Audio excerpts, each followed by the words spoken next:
In this demonstration, I want to show a fairly loose way of handling figures in a street scene. This reference I took in Venice when I was doing a workshop there a few years ago. It's a little more elaborate drawing preparation, but I still want to keep it fairly loose. Working with some cadmium orange and on a big floppy wash brush. It's kind of a teardrop shape so that I don't get big square edges working with it. It's a mixture of squirrel hair and synthetic. Added a little burnt sienna here. The squirrel hair is a cheap kind of a material, and by itself it's not very good. They make it a lot of kids' brushes out of that. But if they mix synthetic in it, which gives it extra spring, it comes back to a point, and it makes a real nice brush to handle for big jobs like this with a whole lot of water, and yet it doesn't lose its shape. It bounces back to its original form. I've added a bit of cobalt blue in to this wash, and I want most of these colors to just kind of run right over the borders of my drawing. The idea is to have a kind of a cool shadow in the foreground on the front part of this building, and you see through to the warm light in the center underneath the archway.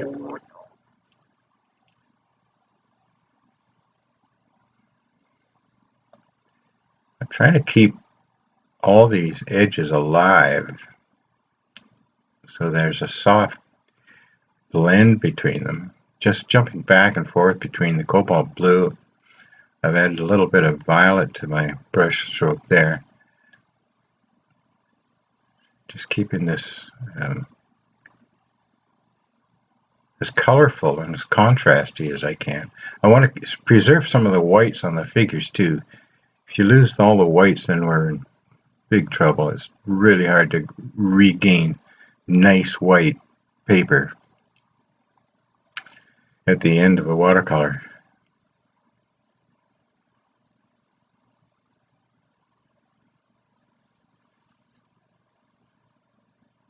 So if I get back to these edges before they dry, I can keep a smooth blend, and then once it's dry, which it is now, I can go in and retrieve some of my edges, still using that same kind of floppy brush so that I keep it loose and yet still build some structure, looking back at my reference to get ideas. Same glaze with cobalt blue.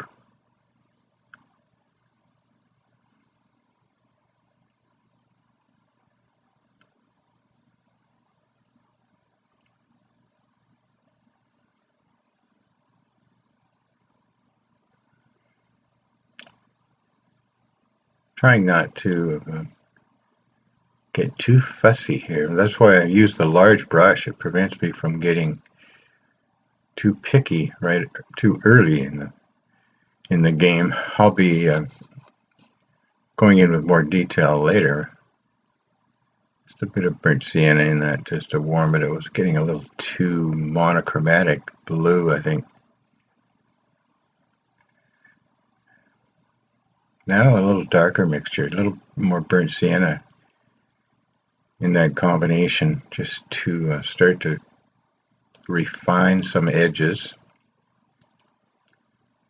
So I'll get a few hard edges mixed in with my soft edges.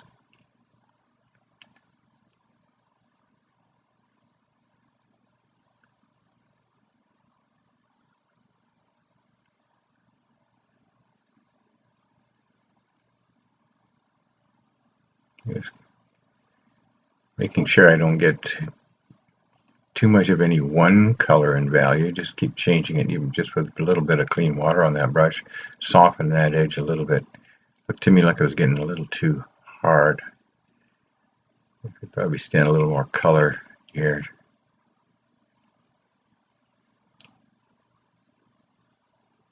I don't want it to go too dark.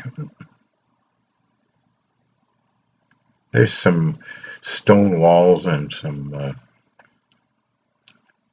splash some water there. There's some stone walls and windows, some hanging lanterns back in here, just to kind of dress it up a bit. Now I've got about a number 8 round brush. Here again, it's a little larger than the actual shapes that you would think it would require maybe a real fine brush. But I'm trying to work a little larger just to keep it loose and struggle to keep lines that aren't real fussy and like they were drawn with a pen. I want them to be a little bit wobbly.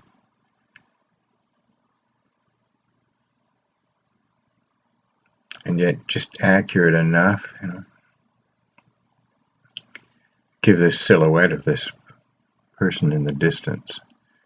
I'm going to have these 3 figures as sort of my feature figures, and then just put in silhouettes in between so that it looks like a crowd of people going through this walkway here.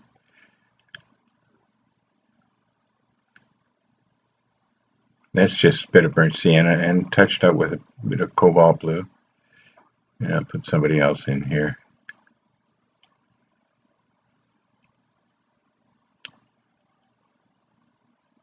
Being careful of the shapes of the feature figures so that I don't cut into there too much.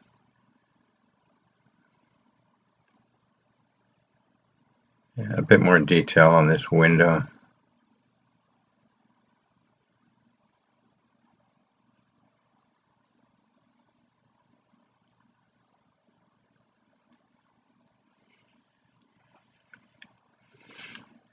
Now I'll go in and start to refine these figures. There's a bit of cadmium orange.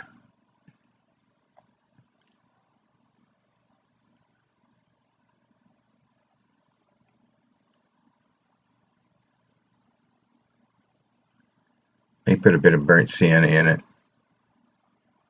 Just cut around this arm here. It takes care to keep it loose and splashy looking.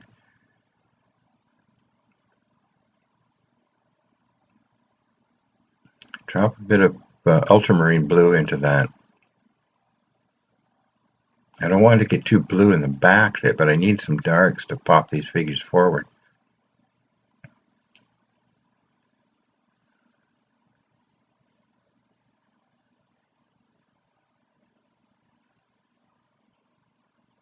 I'm using a number 10 round watercolor brush here.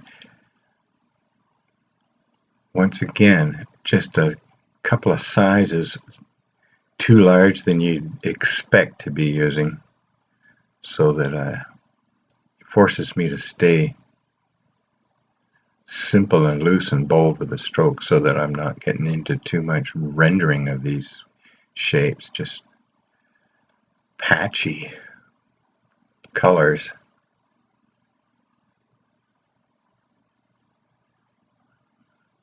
A bit of ultramarine blue here for the shorts she's wearing.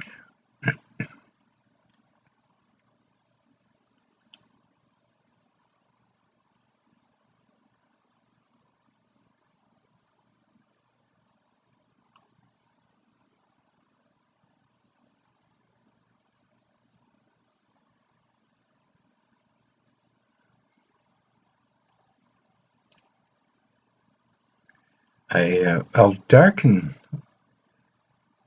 burnt sienna with a bit of violet sometimes to get a slightly reddish dark.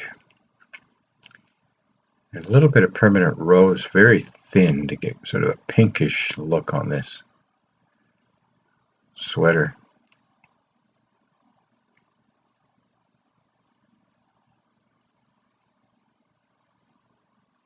Yeah, a little bit more definition. Now, this will pop my figures forward. I can push this silhouette back a little bit. Just adjusting for values here now. But trying to not refine it too much. I think that's the best way to explain it.